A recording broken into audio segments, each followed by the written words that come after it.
वंदे भारत, मैं हूं सांची त्यागी। आप देख रहे हैं भारत तक। रूस और यूक्रेन के बीच में जंग जारी है और जंग के बीच में रूस अब तक कई बार तीसरे विश्व युद्ध के संकेत दे चुका है, या वो कई मौकों पर यह कह चुका है कि वो एटमी बम या फिर परमाणु हमलों का उपयोग कर सकता है और जिसके बाद तीसरा विश्व युद्ध होना लाजमी है।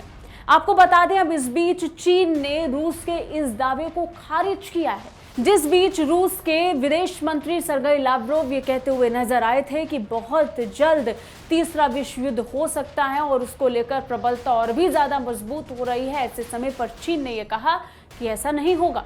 आपको बता दें, ये पहली बार नहीं है जब रूस की तरफ से कहा गया हो कि तीसरा विश्व युद्ध होगा या परमाणु हमले होंगे। इससे पहले 4 बार ऐसा हुआ है जब रूस इस तरीके की धमकी दे चुका है।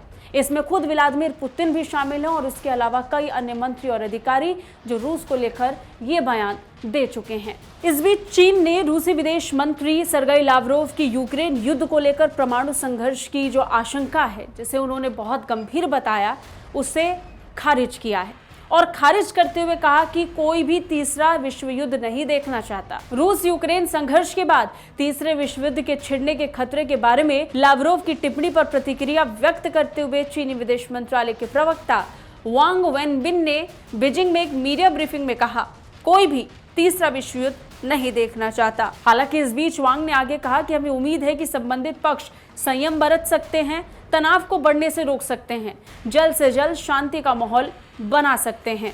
वहीं रूस और चीन के संदर्भ में चीन की स्थिति को रेखांकित करते हुए वांग ने कहा, मौजूदा परिस्थितियों में सभी पक्षों को संघर्ष रोकने के लिए बातचीत का समर्थन करना चाहिए। बता दें, रूस और यूक्रेन के बीच में तनाव लगातार बरकरार है। इस बीच रूस के खिलाफ पश्चिमी देश और अमेरिका लामबंद हो गए हैं, जिसे देखते हुए कई तरीके के प्रतिबंध रूस पर लगाए गए हैं।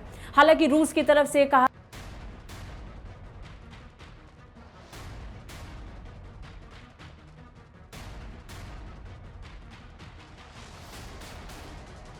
नहीं उठाया, लेकिन जिस तरीके की स्थिति बन रही है उसे देखते हुए रूस ने इस बात को लेकर आशंका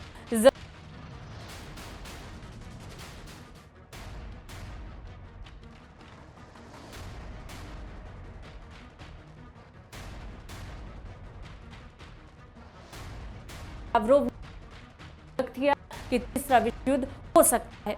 हालांकि चीन हो या कोई अन्य देश इसकी तरफ पहले ही कह चुका है कि तीसरे विश्व युद्ध को कोई भी नहीं चाहता है और ऐसी स्थिति में सभी पक्ष अपनी अपनी तरफ से संयम को बरतेंगे। ब्रसेल्स में एक कार्यक्रम में कहा कि चीन रूस के दुष्प्रचार अभियान को बढ़ाने जैसे काम के यूक्रेन की मदद उन्होंने चीन को रूस के युद्ध से सबक सीखना चाहिए और ये भी याद रखना चाहिए कि अमेरिका अपने सहयोगियों का साथ नहीं छोड़ सकता है। बता दें, चीन रूस का समर्थक होने का दावा करता है और चीन की तरफ से कहा गया है कि वो रूस के साथ सहयोग में है। हालांकि पिछले कुछ महीनों में और युद्ध के दौरान ये देखा गया कि चीन किस तरीके से बार बार पलटी खाता हुआ नजर आया है। कभी वो रूस के समर्थन में नजर आता है तो कभी रूस के साथ जारी कई प्रोग्राम से खुद को अलग रखकर वो पश्चिमी देशों का समर्थक होने का नाटक करता है।